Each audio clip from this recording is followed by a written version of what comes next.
which is so core, really to Judaism and to the Jewish approach to life. In other words, the seriousness of sexual prohibitions and sanctifying that part of life. And but really it applies to all people. I think it was Ross who last week cited to the verses in Leviticus, and I wanted to point out that if you look there, it's in chapter 18. We see, first of all, that it begins talking about how the children of Israel should not conduct themselves in a way as they saw in the land of Egypt. And in all their different customs they shouldn't follow. And then it goes on to explain that mostly we're talking about different promiscuous type of conduct. So that's in the beginning. Literally, Leviticus 18:2 starts this discussion. Well, it's also nice is the first verse. Maybe it actually is verse 3. In verse 2, it says, speaking when God spoke to Moses, saying, "Speak to the children of Israel and tell them, I am the Lord your God." So there's a connection between the unity and special relationship between God and man, particularly here, God and Israel, and the fact that they're careful in relation to these matters. That's the idea of this. I am the Lord your God, and then therefore, as the acts of the behavior of the land of Egypt, you shouldn't do. It's also, generally speaking, and Rashi explains this when it says, "I am the Lord your God." It means to say that you can trust that I'll punish you if you don't keep these things, for example.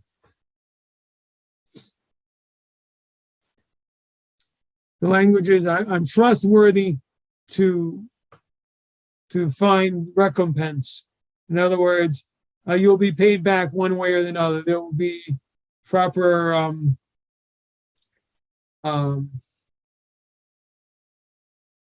there'll be consequences, basically. Because your master, your king, is God. And so basically, I'm giving you instructions you have to follow. So why all this hoo-ha about it? Because it is so difficult. Because human nature does pull the person towards these behaviors. So therefore, God emphasizes the fact that you better listen. I want you to listen, and there is going to be reward and punishment if you don't listen. Now, if you look at verse 6,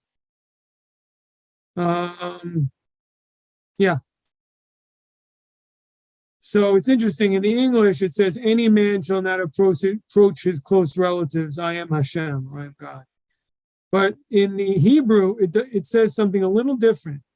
It says, repeats the word man twice. A man, to all his close kin, he should not come close to reveal their nakedness.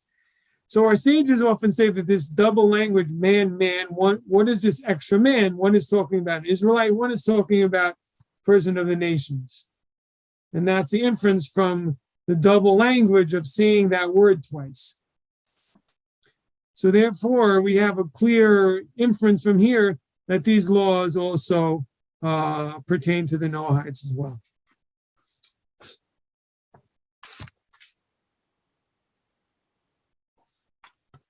So last time we spoke about the fact, I think, if I'm not mistaken, first of all, we spoke about the importance of Torah study in many, many different ways, and how Torah study is antithetical to perverse sexual behavior. And I wanted to talk about this time how prayer is also a tremendous means of assistance and support for a person to stay away from such behavior also. And to understand that, we have to just understand prayer, also something I've spoken about in the past, but not only is prayer a way of beseeching and speaking to God, but it's also a time to meditate about the godly and divine reality. So in other words, for one thing, in most synagogues, or many synagogues, they have the verse, I place God before my eyes at all times, in the Psalms, somewhere in the front of the synagogue. And so that's the idea that during prayer, that is the state of mind a person's supposed to be in, is God is right in front of me. So meditating on that state of mind, that God is right here in front of you, puts us in a very serious transcendent state of mind. That's not a state of mind that leaves a person open for promiscuous behavior. Rabbi Akiva says in Ethics of the Fathers, I believe, that lightheadedness and lewdness brings a person to forbidden sexual conduct. In other words, different types of folly and lightheadedness, silliness brings a person to that type of conduct.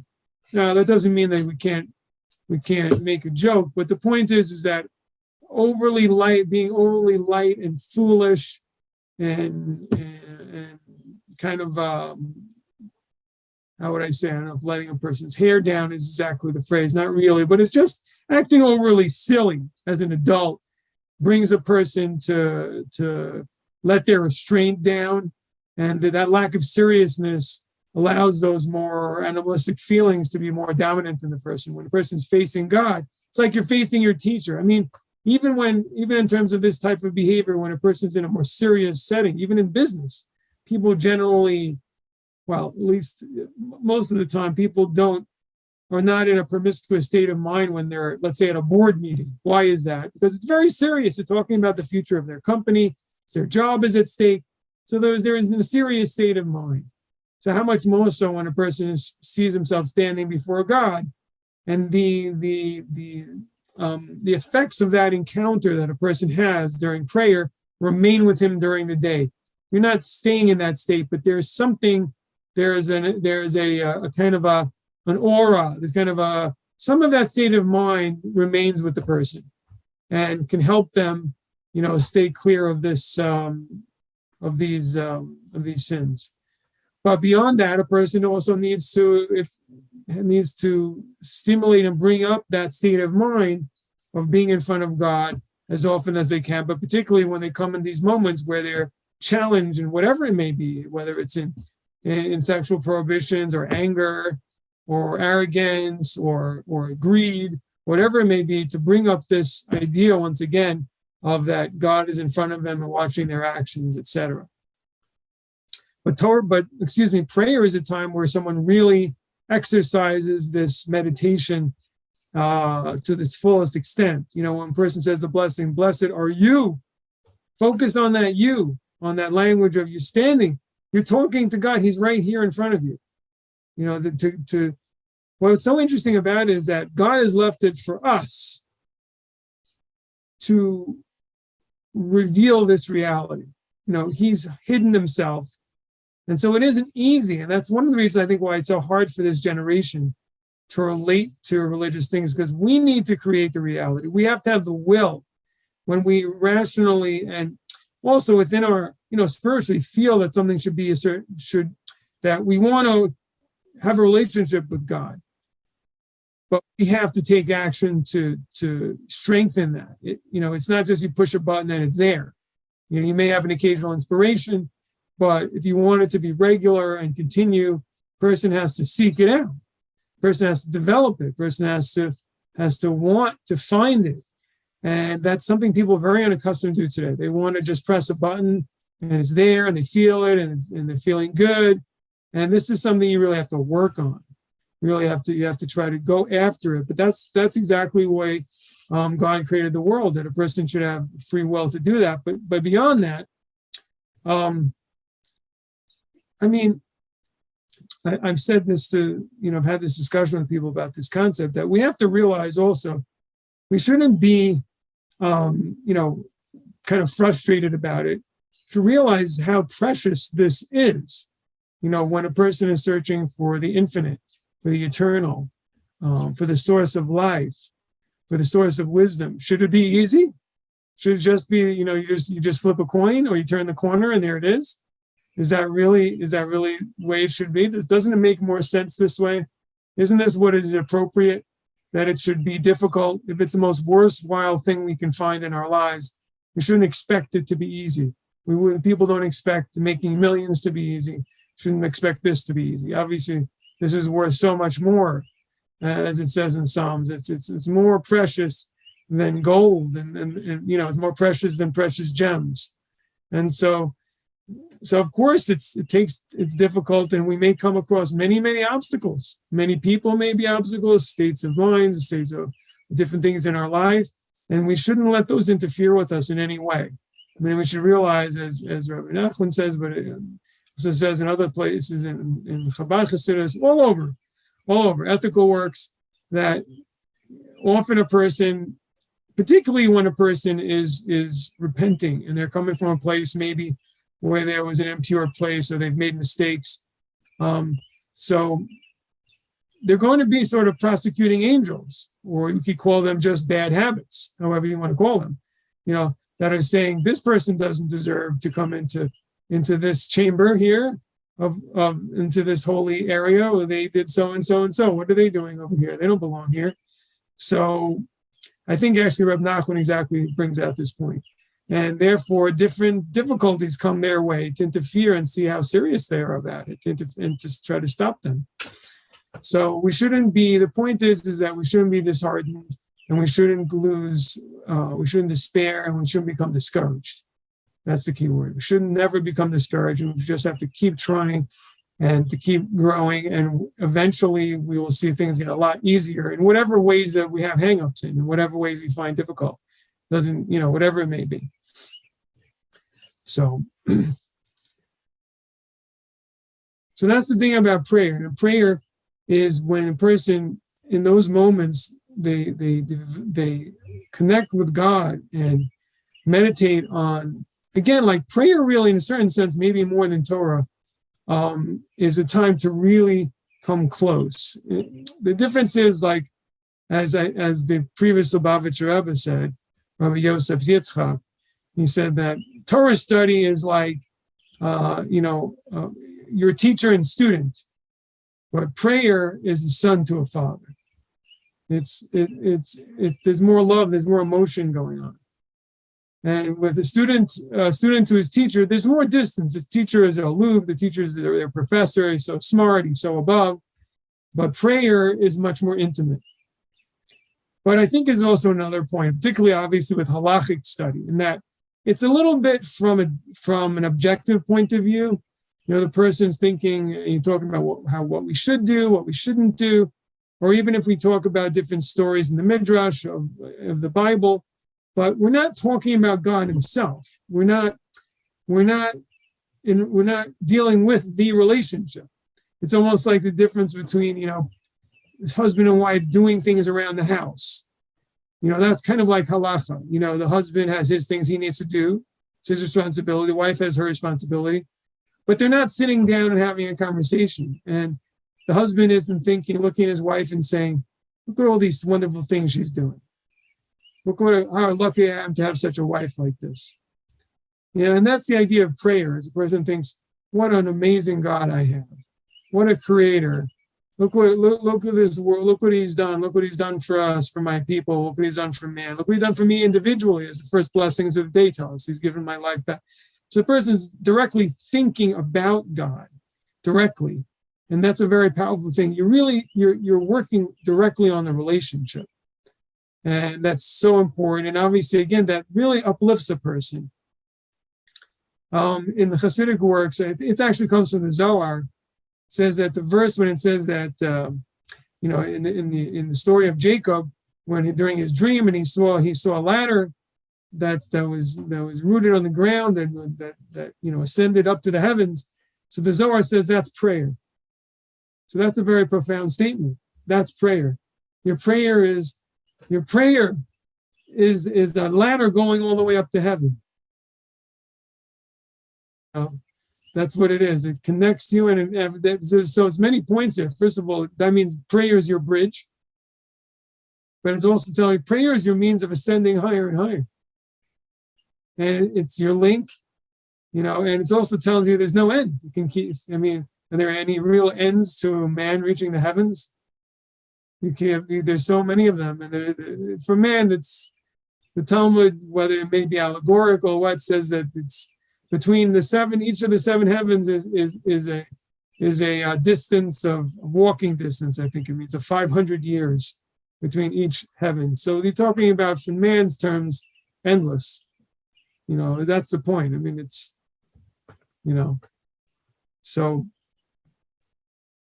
But the point, I guess my main point was that this is our means of connecting to the highest levels. And that's through, really, so it develops our love and fear of God, our God awareness. And if you read the prayers, it's also like, if we take the time, and you know how it's lucky because you're not reading it in the Hebrew. We read in Hebrew, and a lot of people in this, particularly if you're not living in Israel, people don't even understand Hebrew. If you're not more scholarly, even scholars, a lot of it is hard to understand because it's written in biblical Hebrew, poetic Hebrew. You're reading in English, you understand. Maybe it's one interpretation, maybe you don't have all of them, but still, at least you have a clear, easy to understand, way to connect to the prayers. You see what's going on there, what it's talking about. Sometimes people, religious Jews, you can get a little lost. You're saying that quickly, you don't even understand half of what you're saying. So, that's kind of lucky that you have that ability that you can, but that's really the point, is that we have English books now and you can really think about the words that you're saying there and how great are your works, and everything from A to Z, I have to tell you, and even to think about, you can even think about in terms of the, inferences and the meanings of God creates darkness and, it's endless, but the angels and, the angels singing and all of creation singing to God. It's pretty amazing. Think if we could really sense that. Look around, and obviously King David, he sensed that. He saw that all the creatures were really, in a certain sense, praising God somehow. It's amazing. It reveals, the divine mystery of creation that we, that you think you'd have to be a hermit to really, to really find it. And at least we're getting a taste of it from King David and his writings and his poems for us. So his songs. So, that's just a drop in the bucket. But the Ashrei prayer, for example, all those praises, it's kind of like an A to Z prayer. I wish I had more time to think about what it says there. And our sages say a person should say that prayer 3 times a day. That's how fundamental it is. And it has all the different things. And particularly, there's one sentence there. He stretches it, he opens up his hand and satisfies the needs of all, which you have to understand. And if you forget to pay attention, you have to go back. That's how important it is. And you think, why is that one so important? They're also, such incredible statements there. But this one evidently is the one. In other words, the idea that God gives sustenance to all things is a must. We must think about that every day. I love thinking about that point. I love thinking about, again, I live a little bit in a more natural place here than, although you guys live in a suburb or something in Texas, that's not too bad. But I live, more out, not far from the woods, and you just see all the animals and they take care of themselves. There's nobody feeding them. And somehow they find what they need somehow, right? I find it's kind of incredible if you think about it. But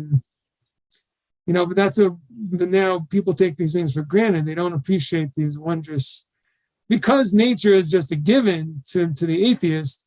So nothing is wondrous. Nothing wows them. It's all it's just how it is. But it's so incredible.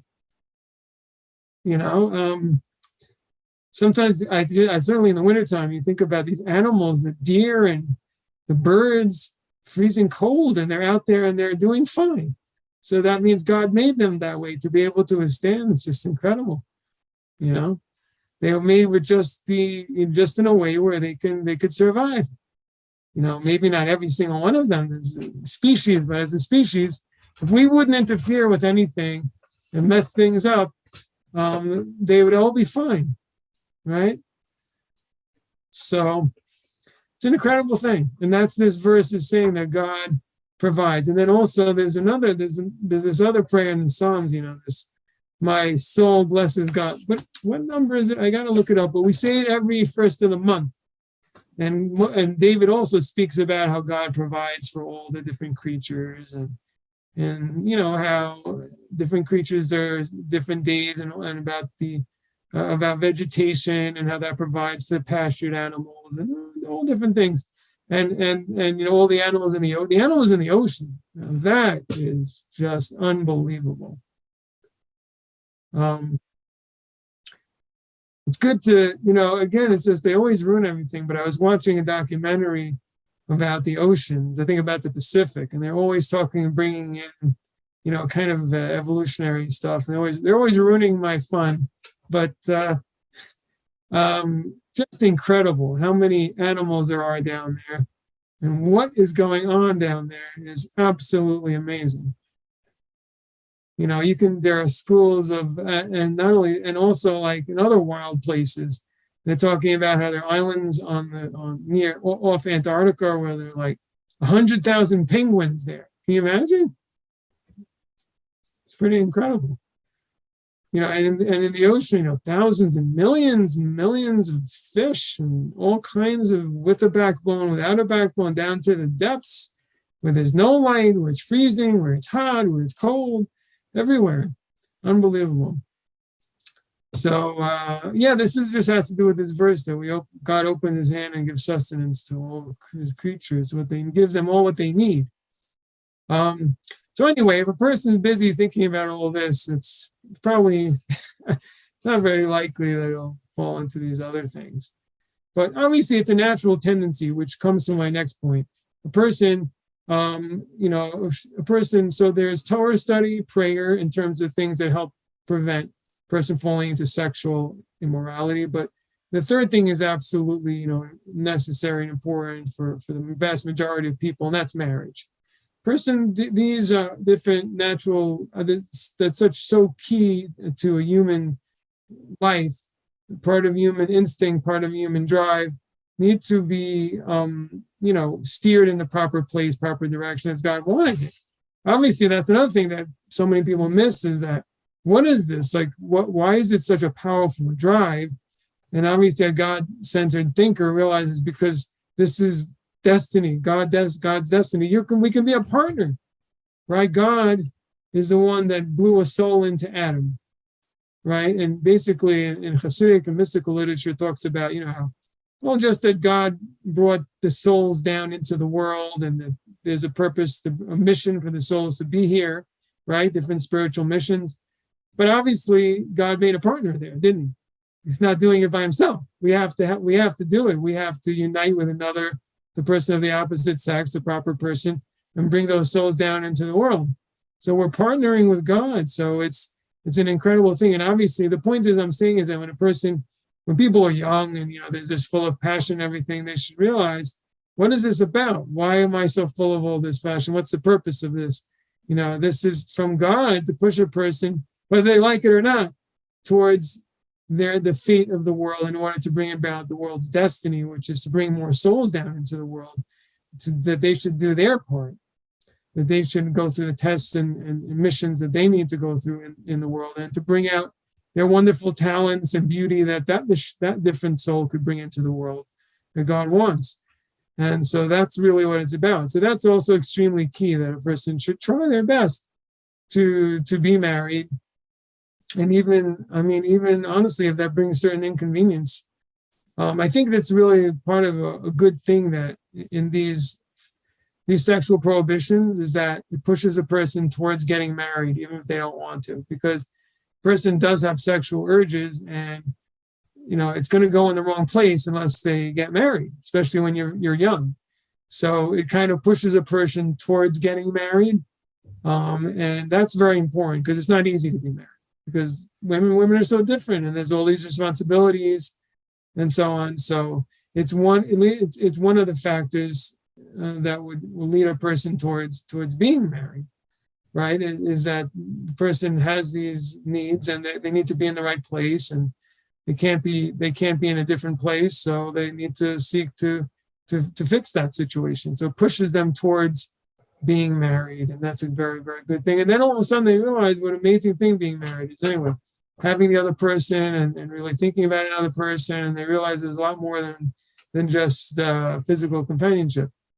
So those are the key. Now, the last element of a person should be involved with in order to protect themselves from falling into sexual immoral behavior is work, is being busy with a worldly occupation in some way. And this is exactly what it says in Ethics of the Fathers, that a person who is busy with Torah study and the way of the world, meaning work, then he doesn't come to sin, because he's occupied with good and meaningful and also difficult responsibilities that keep his mind and his heart occupied. So with the way of the world is, I hope it means marriage, but generally it's interpreted to mean a livelihood. That a person is busy with Torah study and a livelihood, then they don't have the time or the energy or the foolishness to be busy for their minds to wander towards promiscuity. So these are the four pillars that are so important in a person's growth, but also assist them in keeping them away from this pit. So it's just, again, it's just such an interesting, it's really a tremendous mystery, and such a special sanctified thing. As I've said in previous lectures, like where we find holiness, that's where you find the most prohibition. For example, there are additional prohibitions in the temple. The children of Israel have additional prohibitions, but wherever you find more sanctity, you find it more prohibitions, which is, also important for people to understand, because there's such an approach that, God is kind of this annoying control freak, that he's always, making more demands on people, and people don't understand it. Which reminds me of something I wanted to mention, and in my stream of consciousness here, I mentioned something came up today, which I wanted to share because I was thinking why it came up and what I can learn from it. But we have a neighbor, and he's not Jewish, and he was helping us around the house with some work, and he was asking us about the upcoming holiday, and I was explaining to him that it's about the giving the Torah, about the Mount Sinai, the Ten Commandments. And then he brought up, he must have learned in a Bible class or something that, oh, wait a minute, isn't that the thing where, Moses breaks the tablets and the people sin?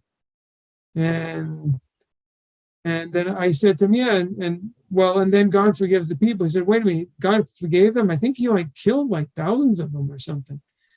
So I found it so interesting how, that's right, that is true. But I didn't focus on that. That's not the way I approach the holiday. I don't think of Shavuos as a holiday of this control freak, cruel, this sadistic God who's just no, I never think of it like that. And I was thinking, and where does this come from? And why is his kind of focus was on this other point? And for one thing, I think it's an issue with studying only the written Torah without any interpretation from the sages, where your emphasis seems to focus. And again, I don't know a lot about Christianity, but everyone knows that Christianity's view of the Old Testament, or what they call Old Testament God, was that it's a very angry God, very angry and always lashing out and that kind of a thing. And that the New Testament is about love and so on and so forth. So, obviously, I think it's important to study it with the interpretation of the sages. The sages bring out these little points about how it says that God, came out to greet the people, and that like a bridegroom, not the bridegroom. Did I say that? Like a groom comes to meet his bride. So there was a love, and they point that out. But if it wouldn't be for the sages, I might not pick that up on that element, and I might, be emphasizing these other points. But you see, even that point that he brought out has to do with what I'm talking about, because it just takes so much care and paying attention to the story, and also understanding principles that people who are coming and just reading a book, they don't understand. But if we come about it with reverence and try to comprehend, maybe over a long time, maybe we'll understand. And one of those ideas is that a person is responsible based on who he is and where he is. That's what people have to understand about this particular situation, is that here is a people who God's clouds were around them, right? Who saw miracles. God revealed himself to them. And they still sin. So in that situation, yes, you're liable to very big punishment. Because with that type of revelation and that type of, how should I say, what's the word in English? With that, not entitlement, but if you get those type of privileges, you have tremendous responsibility. When God is revealed himself right in front of you, you have to act in an appropriate way. Of course, they were protected and they saw miracles, so they had all these tremendous things. But there's another side of it, and that is that you're standing in the king's throne room. You can't act like this. You can't rebel right there. That's so. Again, it brings out this principle that I've mentioned, I think, in the last few classes, about this idea of the righteous being scrutinized like in the thinness of a hair, that they're very scrutinized. I think I've mentioned that here, or maybe it was someplace else. If I didn't, I'm mentioning it now. But there's these two sides. On the one hand, the righteous are tremendous reward, and they have an intimate relationship with God, who's the source of life. And on the other hand, they're very, very scrutinized. So that's the thing with this story of so many people who died at the time of the golden calf. And yes, they committed idolatry in front of the time when God was giving the Ten Commandments. That's pretty messed up, I have to admit. I mean, that's a very big problem. But at the same time, it needs a lot of study and understanding. And idolatry is extremely, extremely serious sin. The thing is that people are used to kind of like, let's just forgive everything. But as we see in today's society, that's not helpful. That's destructive. We can't just forgive everything. And the most heinous of crimes you can't just forgive. We have to straighten out our society. And sometimes that means coming down very, very hard, even with the death penalty. It's for the good of others around. It's even for the good of that particular soul, of that particular person, because it's interesting. There's a language that we see in a lot of those parashas in Leviticus, which it says that, and their blood is upon them. You may have seen that language that speaks about, I think, those who serve the Molech, a lot of different cases in which, in terms of punishment, I think it's in the later chapters there when it talks about the punishment for forbidden sexual acts, idolatry, and the like, serious, very severe crime, biblical crimes. It says that their blood is upon their hands, meaning their own blood is upon their own hands. In other words, it's their own fault. Is that they basically took their own lives. You could say it in a spiritual sense, is they caused such terrible damage to their soul that the only way to fix it is by giving them capital punishment. They caused such terrible harm by what they've done. So that's also something that people have to understand, is that by killing someone who committed a terrible crime, they've already killed themselves. We're just kind of revealing what's already done. They've done it to themselves, basically. It's wrong to feel guilty because they did it. That's what Rashi explains that on those words, is they've done it. They did it to themselves. The person shouldn't feel guilty for meting out the punishment because they're not innocents. Okay. Anyway, so let me see. Where am I?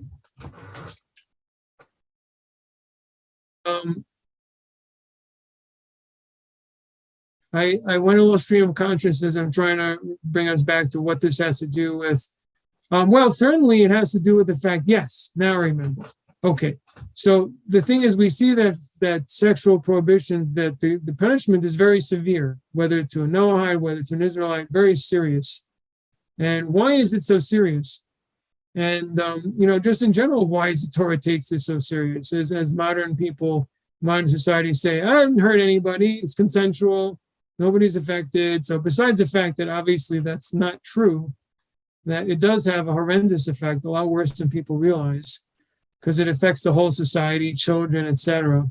But leaving that aside for a moment, it's also because at its core, it's such a holy thing.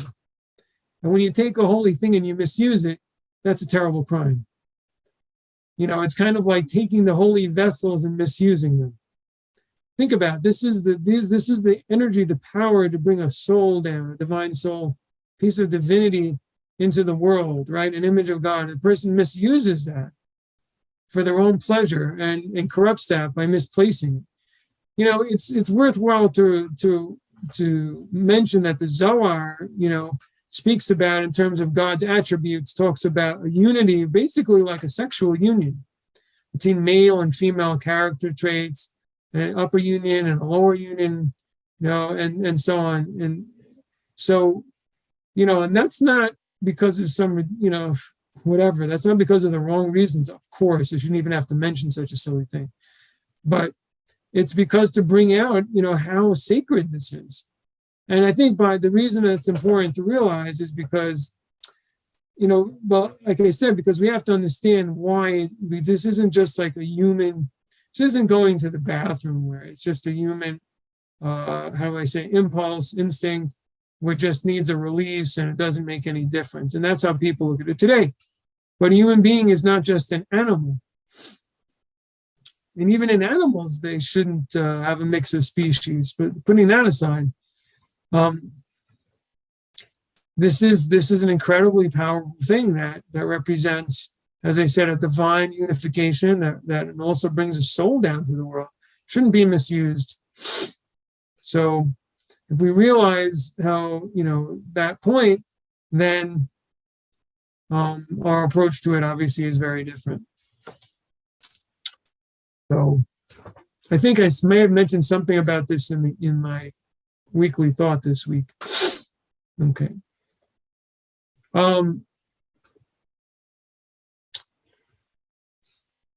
So a couple of thoughts about homosexuality. Also, excuse me if this is at all repetitious of things that we mentioned in the past. But particularly when it comes to homosexuality today, you find that the defense of it is that, well, basically a person is a homosexual. So it's wrong to criticize their excuse me flu season, not flu season, I call it allergy season. So the underlying assumption is that the person's sexual inclination is who they are. So basically what that means to say is that it's something that can't be changed, number one. Or maybe even more disturbing, maybe that they're saying that to try to change it is a perversion, is an abuse. And maybe that second thing is even more disturbing than the first approach. But let's stay with the first point first. And that is that the assumption is that a person's sexual inclination is a fact and that it can't be changed. And obviously this flies in the face of a basic principle of Judaism, and which was once, I think, a basic principle of Western, Judeo-Christian, thinking, which is that a person's impulses need to be restrained. I think, what's his name? Dennis Prager. I think I just saw in a video as he discusses this point. Just basic, that the way a person feels doesn't mean that that's it. That the person feels that, but with modern psychology came this idea that restraining a person's feelings was repression, and I think that the modern ideas have come from that. But this is a lot worse. This is really saying that it's natural and it's immutable. It can't be changed. And not only shouldn't be changed, almost really it can't be changed. It's just who the person is. There's no point. And so I often look at it as kind of a form of surrender, a complete surrender to a person's animalistic inclinations. And that's a terrible result. And where's the end of this? A person could have inclinations to just about anything. What about if a person, really, really feels like he has to murder someone because he just hates them for whatever reason? I mean, is that going to be, excused also? I mean, where do we draw the line? I mean, you could say, well, that's hurting another person. Well, I know, but, we'll be more easy on them because what can you ask already? I mean, at a certain point, maybe so, maybe, yeah, okay, there's another person. Maybe we know where to draw the line.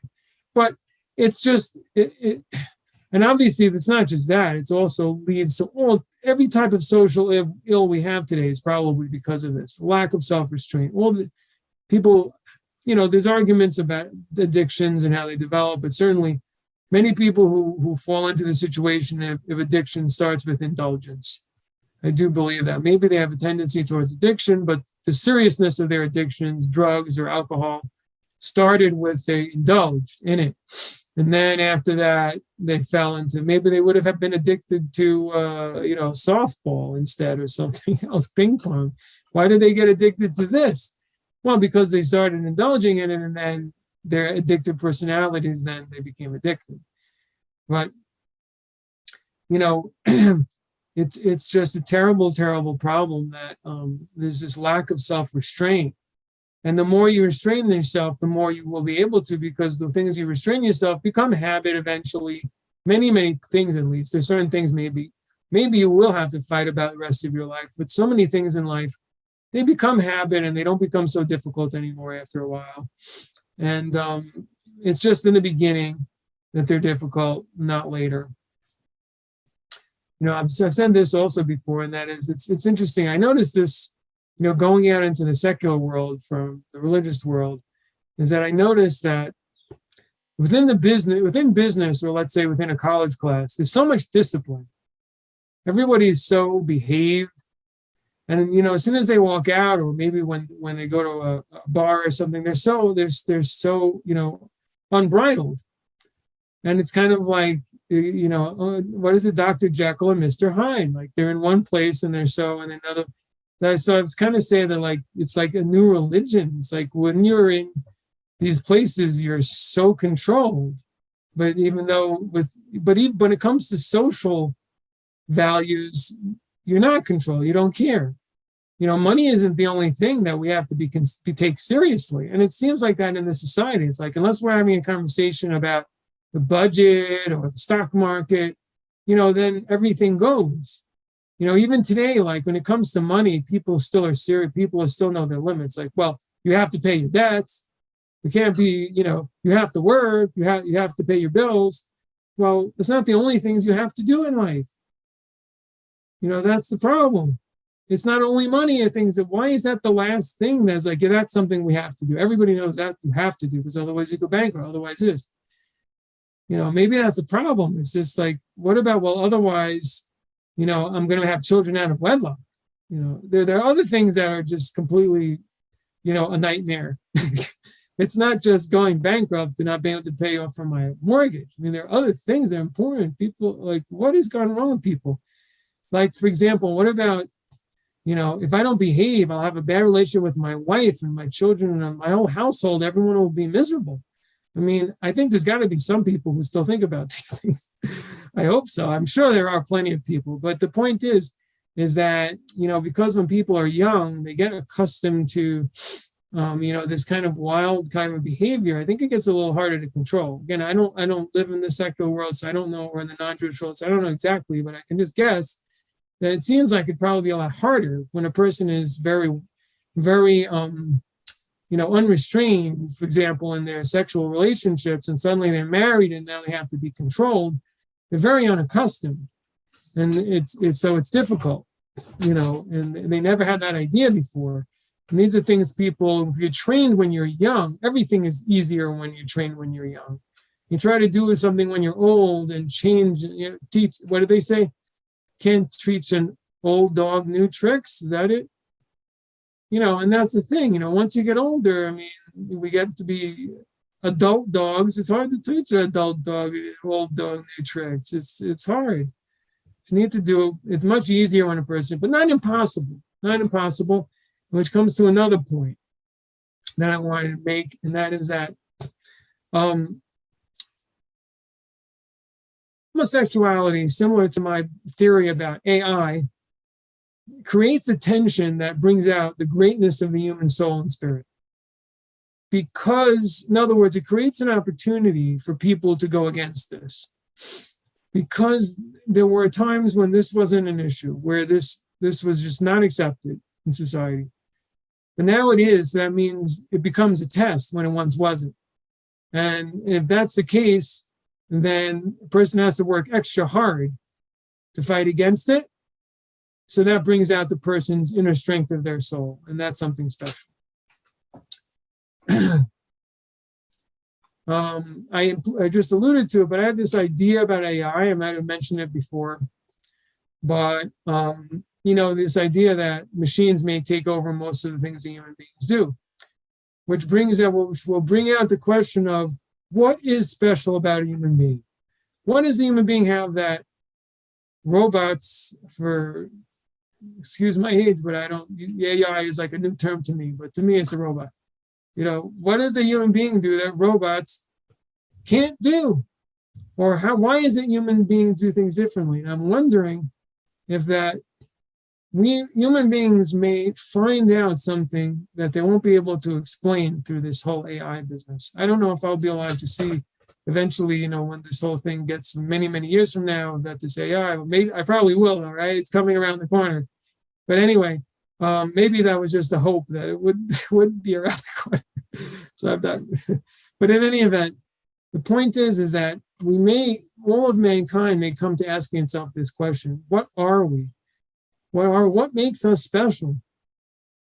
Or another thing is, if they find that human beings have a certain amount of fortitude or creativity, that no matter what they do, they can't get machines to do. That may bring up the question: what makes a human being special? We've done everything. We've copied the brain and all its synapses and everything, and still we can't mimic the human being. Why not? That might bring us to a point where, the idea of the soul may come out in a very powerful way.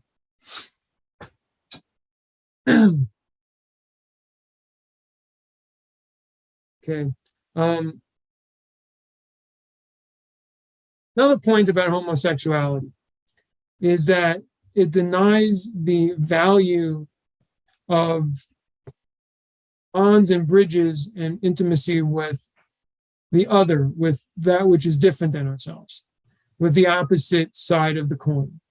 With realizing that we're deficient in a very basic way and we need the other that is different from ourselves, male and female, the other attribute.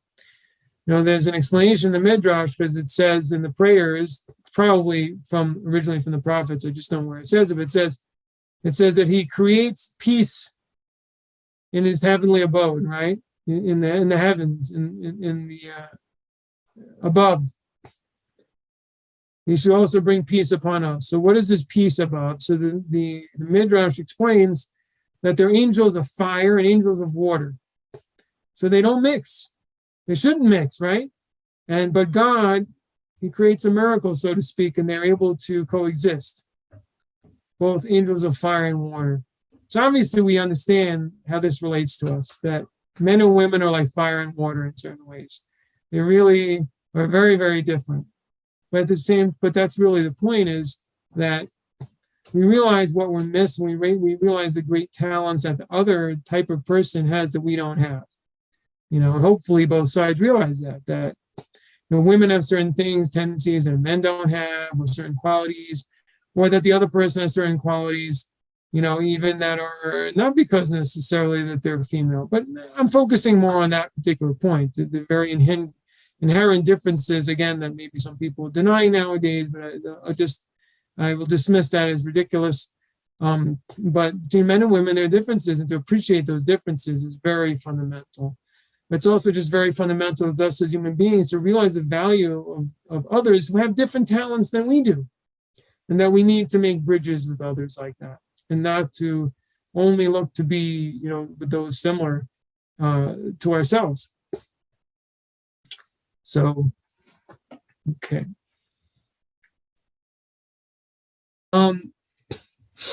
So, again, So homosexuality and bestiality have this thing in common, is that they're both completely unnatural, or I should say they both don't lead to a reproductive result at all. So they both, in the most severe of ways, are sabotaging the divine plan of propagating the species in the most severest of senses.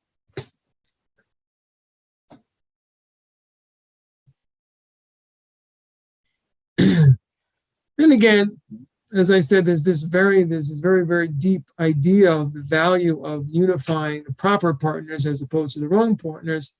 And this is, not just a societal, social thing, but also a mystical idea of, and a very deep mystery of in terms of, and even in God, so to speak, in God himself, of male and female attribute, and how that's the proper unity of all things in creation should be that way. So that obviously that also means within the same species, male and female, not to corrupt this union, which is a godly thing, by mixing up animals and humans and or males and males, etc. Now, what about lesbianism? So lesbianism, just now we're talking just about a halakhic point, and we'll probably end on this, it's not actual intercourse, so it lacks the level of corrupted unification that actual intercourse does. Intercourse really brings together two essences, brings together two bodies with their soul in the body, unifying through the body. So it's really this two souls and two bodies unifying. And if that's a corrupted unification, that's very bad. Two women that doesn't have that same unity because there's no interlocking. At the same time, the source of the prohibition is that it's one of the practices, promiscuous and degenerate practices that were found in ancient Egypt. And it's an idolatrous, degenerate practice, obviously, which leads to, and it bears a similarity to homosexuality, obviously. I mean, first of all, it leads a person, it is a form of rebellion also, because basically the female gender, female sex is refraining from finding a proper male partner. And that's obviously a form of rebellion because, again, as we said, the mission is to bring children into the world, which the person is not doing, and wasting their sexual energy on a relationship that is corruptive and not leading to procreation. So, okay, any questions about any of this? I don't know if you can remember the stuff from the beginning. I'll try to stop in between next time. But if you have any questions or comments, please do.